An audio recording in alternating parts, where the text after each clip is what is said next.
Hey guys, I just finished installing my new Ryobi garage door opener.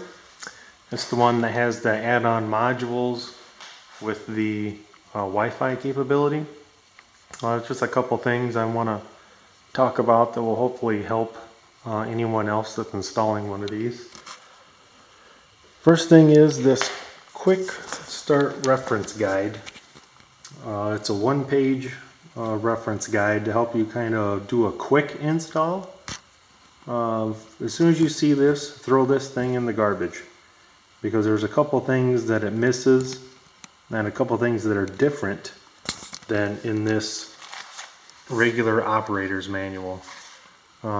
This manual is maybe 60 pages. There's maybe like 20 pages in English, the rest are in other languages.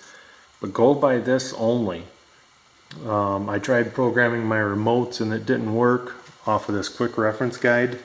So I started using the operator's manual and then it worked fine. So take this thing and throw it away. And only use the operator's manual. Other than that, there's a couple things I did a little bit different that you may or may not like. One thing is these photo sensors that they attach on the bottom of on the side of your garage door. So if somebody walks in while the garage door is going down, it will automatically go back up. Well, I don't like the wires going across my ceiling, and I don't have little kids running around. So what I did is I just taped these two together with electrical tape and then wired it the way it's supposed to be wired. If you don't hook this up, the garage door opener will not work at all. So they have to be, if you go this route, they have to be taped together and you have to have a green light. Like I said, I just did it because I don't like the wires across my ceiling and I really don't need the sensors. Another thing that I did I kind of like that looks a lot cleaner is I bought an extra remote and stuck it right here, so when I walk out of my house I can just hit this remote to open the door. And what I did, I pulled the clip off, put a little piece of Velcro on there, and it sticks on there just like that.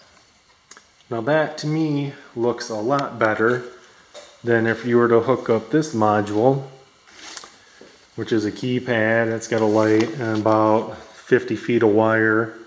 That's going to go up your wall and across the ceiling. If you don't mind the way it looks, go ahead and hook this up. But I don't like it, so I just bought an extra remote, and I just think that looks a heck of a lot better. Another thing that I did a little bit different is the brackets that come with the garage door opener are just a universal,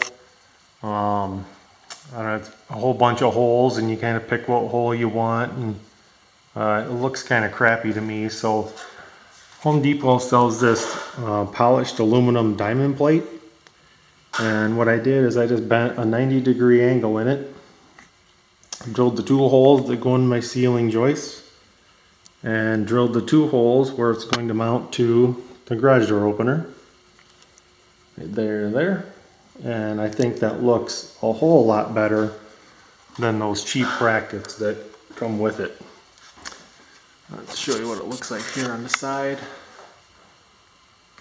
And you can see right there the 4 holes from my old garage door opener that I'll have to patch in and paint over. And speaking of the old one, it was a Genie screw drive, which I do not recommend. It was the loudest garage door opener I've ever heard in my life.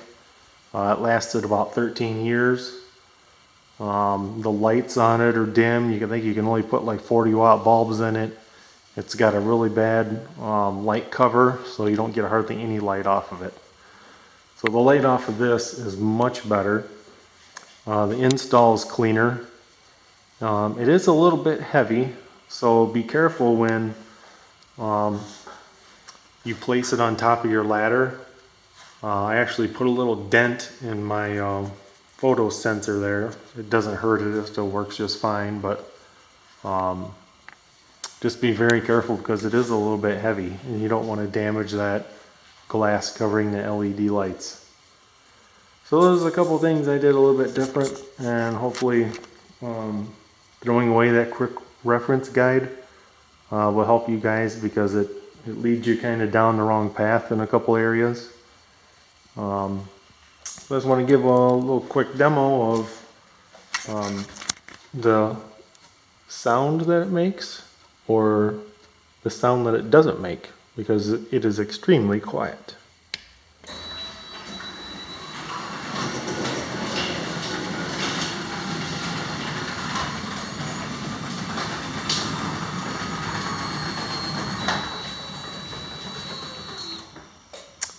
And most of that noise is just the rollers going on my garage door track.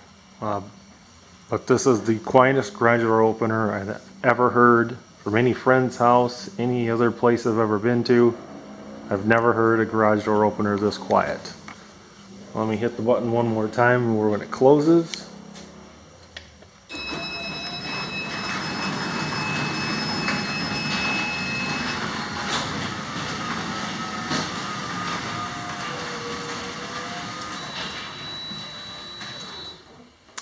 And one nice thing, if you did notice, when it is going down and closes, that it beeps and the light flashes. That's extremely cool feature to me, and one thing I just wanted to point out as well. So the whole thing took maybe an hour and 20 minutes to install, and that was probably 20 minutes worth of making those aluminum diamond plate brackets right there. But if you just use the regular brackets it comes with, it will probably take you about an hour. And other than that, I hope the video helps you out. I guess the next thing I need to do is decide what modules I want to mount on the side. Probably the fan and maybe the motion detecting video recorder. But that's about it. So if you guys were looking for a garage door opener, I highly recommend this one, and hopefully it will give years of good service life. Thanks for watching.